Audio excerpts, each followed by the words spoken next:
किस तरह रीड कर रहे हैं इस मुलाकात को, क्योंकि बड़ी मिस्ट्री है इसके अंदर, कोई तस्वीर नहीं आई, कोई फुटेज नहीं आई, कोई ज्वाइंट प्रेस कॉन्फ्रेंस नहीं हुई और मिस्ट्री सी है एक। मेरे ख्याल में मुलाकात इटसेल्फ इतना बड़ा वाकया है कि सदर जमहूरी America, United States of America cabinet के साथ व्हाइट हाउस और उसमें लंचन दे रहा है for the chief of army staff of Pakistan, जो हुक्मरान नहीं है पाकिस्तान का बज़ाहिर, ठीक, एटलीस्ट ऑफिशियली तो नहीं है कॉन्स्टिट्यूशन के मुताबिक, और उनका और वो उस टाइम दे रहा है जब सदर ट्रंप अपनी सदारत का सबसे अहम फैसला करने वाले हैं कि क्या वो नेतन्याहू की जंग में शामिल होंगे बराह रास्त या नहीं।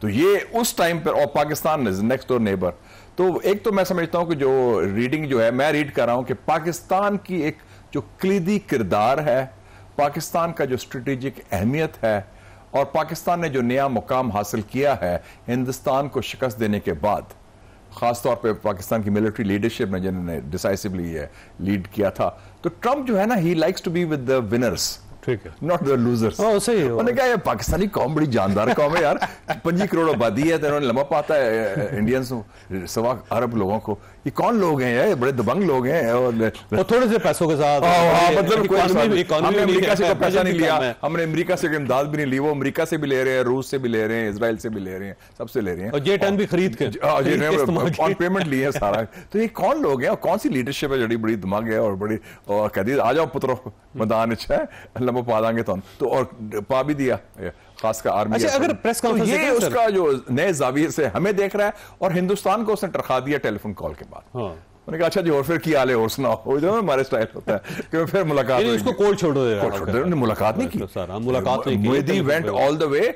आज आप स्टोरी पढ़ लें, इकोनॉमिस्ट की स्टोरी आई है, president Trump ditches Modi, Modi गया था वो मुलाकात करने के लिए, वो जो शिकायत लगानी हमारे खिलाफ लगा रही थी ना, शिकायत जो बाकी लोग लगाते रहे हैं 20 जगह जाके, उसमें लगानी थी मोदी। उनका मैं टाइम नहीं, मैं वापस जा रहा हूँ, हाँ टेलीफोन कॉल कर लेते हैं, और टरखा दिया उसमें कि आप आए, तशरीफ लाएंगे, गपशप मारेंगे, देखी जाएगी। और इधर आपने 2.5 घंटे का लंच कर दिया, एक्सक्लूसिव प्राइवेट, और मतलब है कि, और वो उसने बाद में बड़ी तारीफ की कि आई एम ऑनर्ड, मेरे लिए बड़ा एजाज है, अमेरिकन प्रेसिडेंट कह रहा है कि मैंने field marshal, he is the most influential person, और उसने ये बराबरी का मुकाम दिया कि एक मोदी जो नाम निहाद जमहूरियत का वजीर आजम है और पाकिस्तान का आर्मी चीफ, कि दोनों बड़े जबरदस्त लीडर हैं, फैसले कर, फिर दोनों मुल्क बड़े जबरदस्त लीडर हैं, आई लव पाकिस्तान, फिर और कश्मीर कॉज जिंदा कर दिया, तो वो तो हिंदुस्तान में तो सफाई मातम है इसका चौधरी साहब, वो तो पूरा स्टेट ऑफ मॉर्निंग है। लेकिन जो हमारी पॉलिटिकल लीडरशिप है वो तो मेरा ख्याल है बिल्कुल फारिग हो गई, साइड लाइन हो गई बिल्कुल।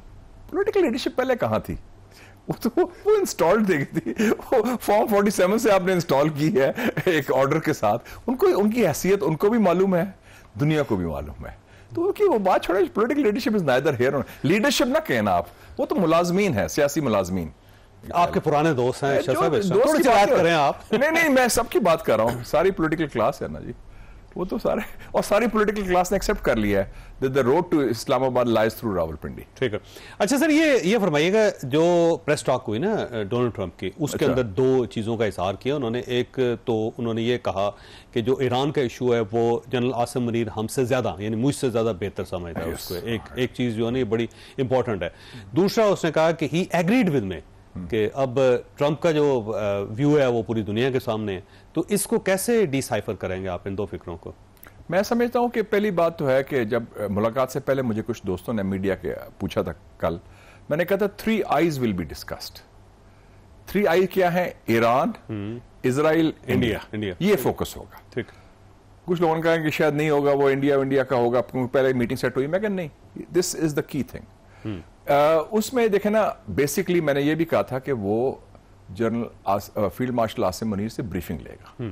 आप बताएं, तुम जानते हो वो पंजाबी साहिब खुला डुला स्टाइल है, थापड़ी मारने वाला, होर फिर की हाल है और सुनाओ। उन्होंने कहा कि आप बताएं कि क्या होगा, ईरान में क्या कैपेसिटी है लड़ने की, क्या ईरानियों को आप जानते हैं, क्या हमें भी करना चाहिए, वो पूछा होगा उससे जरूर, what should be my policy also, मैं हम कूदें या ना कूदें। और मैं जनरल आसिम मुनीर ने बड़ा अच्छा बयान दिया एक दिन पहले, उन्होंने कहा कि जी ये हम मजम्मत करते हैं जहारियत का, हम ईरान के साथ हैं और हम चाहते हैं अमेरिका वही किरदार अदा करे जंगबंदी का जो उन्होंने किया था, जो इंडिया और पाकिस्तान। तो एग्रीड विद मी का मैं जो इंटरप्रिटेशन है, दो उसकी है।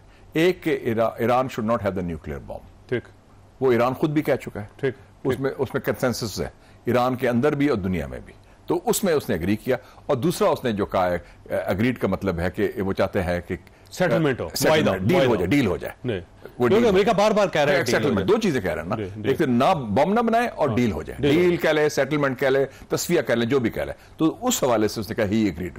अच्छा, एक और इंसिडेंट हुआ इस सारे दरमियान में। देखे, डोनाल्ड ट्रंप मुसलसल ईरान को कुछ धमकी दे रहे थे या बात कर रहे थे, लेकिन कल से जब से ये मुलाकात हुई उसके बाद डोनाल्ड ट्रंप का ट्विटर खामोश है और डोनाल्ड ट्रंप का मुंह भी खामोश है। उसने कोई बयान ईरान के हवाले से नहीं दिया। तो इसका मतलब ये भी हो सकता है कि पाकिस्तान को एक सालसी का किरदार दिया गया हो कि आप ईरान को समझाएं जाके। मैं अगर रीड आउट करूं, ये मेरा मुशाहिदा है, मेरे पास तो कोई एक्सेस नहीं है।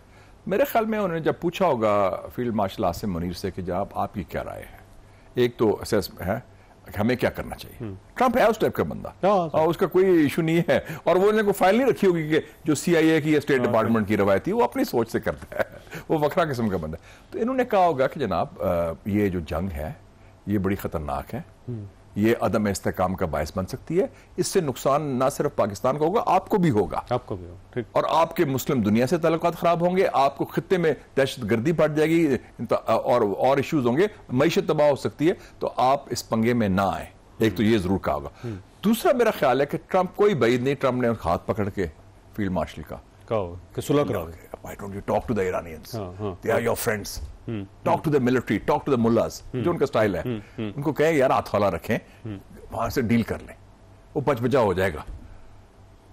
मेरे ख्याल में ये बात उन्होंने इनफॉर्मली, मुझे भी ये लगता है चांस इसी की ये मेरे मुशाहिदा ख्याल है। ये क्या है, देखो ना, इतनी, वरना तो 1 घंटे का लंच था, वो 2.5 घंटे तक कैसे पहुंच गया? इसमें बड़ी तफसीली डिस्कशन हुई है। और उसमें कौन बैठा हुआ था? कुछ लोग एक और कह रहे हैं कि अलग मुलाकात भी हुई है। नहीं, स्टीव विटकॉफ जो मेन नुमाइंदा है उसका ईरान के लिए, वो बैठा हुआ था। इसका मतलब बड़ी स्पेसिफिक बारीकी के साथ बात हुई है। और ISPR का स्टेटमेंट भी देख लें, it was discussed in detail the Iran issue. तो मेरे ख्याल में ये, तो इससे इसका मतलब है पाकिस्तान का एक माशाअल्लाह एक कलीदी किरदार इस खत्ते में, इस्तेकाम लाने में, अमेरिका के और ईरान में शायद पुल का किरदार अदा करने में। और चौधरी साहब एक बड़ी, आप खुद बड़े अभी चाइना से भी हो गए हैं, मैं भी चाइना होके आया हूं, फिर मैं आपसे पहले गया था, फिर मैं रशिया गया। पाकिस्तान की यूनिक पोजीशन है इस वक्त, नोट कर लें। बैक वक्त हमारे ताल्लुकात बिग 3 चाइना, US, रशिया और ईरान के साथ बैक वक्त बहुत अच्छे हैं, बहुत अच्छे। कि तेहरान हो, वाशिंगटन हो, बीजिंग हो, मॉस्को हो, उनको वो हमसे बात भी करते हैं और हमसे एहतराम और इज्जत का रिश्ता है। और बड़े अरसे बाद पाकिस्तान को ये बड़े, मैं कहता हूं पहली दफा शायद हुआ है कई 40-50 साल के बाद। ये यूनिक चीज है कि हम वाशिंगटन से भी बात कर सकते हैं, व्हाइट हाउस में हम rebar Ayatollah Syed Ali Khamenei साहब से भी बात कर सकते हैं। और चीन तो अपने घर वाली गल है, और रशिया, मैं अभी मॉस्को होके आ रहा हूं, मैं लावरोव को मिला हूं, उनके वजीर खारजा को। उन्होंने कहा हम पाकिस्तान को हिंदुस्तान के लेंजेस से, हिंदुस्तान के जाविये से नहीं देखते। ये तो बहुत बड़ी तारीखी तब्दीली हो रही है इस वक्त। अच्छा साहब, अब सवाल ये है कि फर्ज करेंगे मामला सेटल नहीं होते और अब खबरें चल रही हैं अमेरिकन मीडिया के अंदर कि डोनाल्ड ट्रंप ने अटैक करने का फैसला कर लिया, ऑर्डर कर दिया, बस उसने सीज किया होगा कि जब मैं कहूंगा उस वक्त इसको इंप्लीमेंट करना है।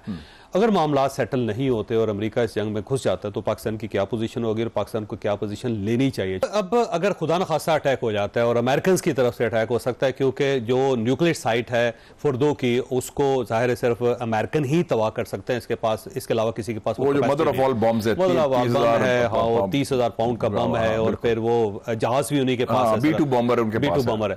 तो अब अगर अमेरिका अटैक कर देता तो पाकिस्तान की पोजीशन क्या होगी और पाकिस्तान को क्या पोजीशन लेनी चाहिए? एक चीज वाज़ेह है चौधरी साहब कि ये जो जंग इजराइल ने मुसल्लत की है, इसका ताल्लुक न्यूक्लियर प्रोग्राम से नहीं है, ठीक।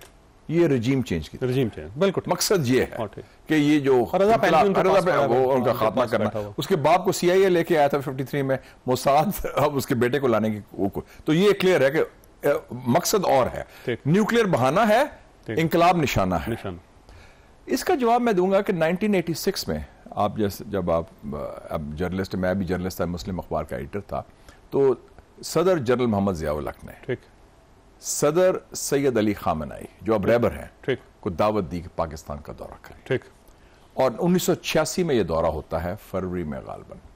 और उस वक्त पाकिस्तान अफगान जिहाद में अमेरिका का हलीफ है, ठीक है। CIA और ISI मिलके वो रेड आर्मी को मार रहे हैं, रूस सोवियत यूनियन का खात्मा कर रहे हैं, ईरान इराक जंग हो रही है जिसमें सारे अरब ममालिक एक जगह पे है और अमेरिका भी साथ है, अमेरिका भी साथ ईरान के खिलाफ है। ईरान तना है।